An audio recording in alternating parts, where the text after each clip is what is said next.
లక్ష క్యూసెక్కుల నీళ్లు, ఒకటి కాదు రెండు కాదు, లక్ష క్యూసెక్కుల నీళ్లు కన్నెపల్లి దగ్గర కిందికి సముద్రంలోకి వృధాగా పోతా ఉన్నాయి.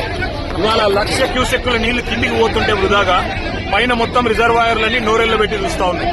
పైన మిడ్మానేర్ కావచ్చు, కాళేశ్వరం, మరి మొత్తం ప్రాజెక్టులో ఉన్న ప్రతి రిజర్వాయర్ లో కూడా ఇవాళ నీళ్లు లేక రైతులు మరి కనీసం నాట్లేసే పరిస్థితి లేదు. కింద లక్ష క్యూసెక్కుల నీళ్లు ఏవైతే వృధాగా పోతున్నాయో వాటిని చూపెట్టడానికి రైతులు మొత్తం తెలంగాణలోని రైతాంగం మొత్తానికి ప్రభుత్వం యొక్క దుర్మార్గమైన వైఖరిని చూపెట్టడానికి కన్నెపల్లి దగ్గర పంప్ హౌస్ లో మోటార్లు చాలు చేస్తే మేడిగడ్డ బరాజ్ తో సంబంధం లేకుండా ఇవాళ మొత్తం తెలంగాణను సస్యశ్యామలం చేసే విధంగా కాళేశ్వరం ప్రాజెక్టు కేసీఆర్ గారు డిజైన్ చేసినారు.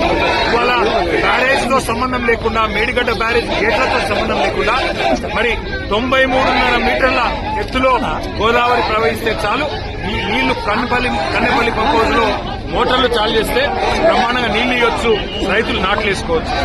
ఆ నీళ్లను చూపెట్టడానికి పోతుంటే ఇవాళ మమ్మల్ని జనగామలోనే అడ్డుకునే ప్రయత్నం చేస్తా ఉన్నారు. ఈ ప్రభుత్వానికి ఇంత భయం ఎందుకని నేను అడుగుతున్నాను. కింద లక్ష క్యూసెక్కుల నీళ్లు వృధాగా పోతుంటే చేతగాని ముఖ్యమంత్రి నీళ్లు ఒకవేళ ఇస్తే మళ్ళా యూరియా ఇయ్యాలి, నీళ్లు ఇస్తే పంట కొనాలి, మద్దతు ధర ఇయ్యాలి, నీళ్లు ఇస్తే నీళ్లు వస్తే బోనస్ ఇయ్యాలి.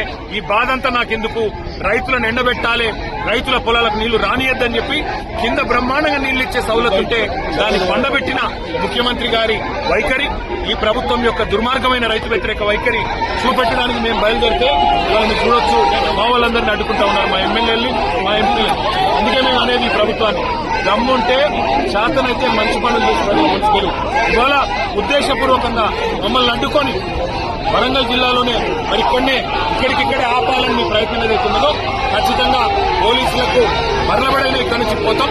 తప్పకుండా కన్నెపల్లి చేరుకుని అక్కడ ప్రవహిస్తున్న లక్ష క్యూసెక్కుల నీళ్లను రైతులకు చూపెడతాం. తెలంగాణలో ప్రభుత్వం ఎంత చేతగాని దద్దమ్మ ప్రభుత్వం ఉందో తప్పకుండా తెలంగాణ రైతాంగానికి మొత్తం చూపెడతాం. ఎందుకు అడ్డుకుంటున్నారు? భయం ఎందుకు? కింద లక్ష క్యూసెక్కుల నీళ్లు పోతుంటే చేతగాని ముఖ్యమంత్రి, కింద లక్ష క్యూసెక్కుల నీళ్లు పోతుంటే పైన పంటలు ఎండుతుంటే నాట్లేసే పరిస్థితి లేకపోతే కనీసం పట్టించుకునే తెలివిలేని ముఖ్యమంత్రి, వాళ్ళ ప్రభుత్వం యొక్క దొంగతనం బయటపడుతుందనే భయంతో ఇలా మమ్మల్ని పోకుండా ఇక్కడ నిరోధించే ప్రయత్నం చేస్తాం. రేవంత్ రెడ్డి సూచనలు రేవంత్ రెడ్డి అనే సన్నాసి సూచనల మేరకు దాన్ని వదిలిపెట్టాం. తప్పకుండా కన్నెపల్లి చేరుకుంటాం. లక్ష క్యూసెక్ల నీళ్లు ఇవాళ రైతులకు చూపెట్టాం. నెక్స్ట్ చేయండి, మా పని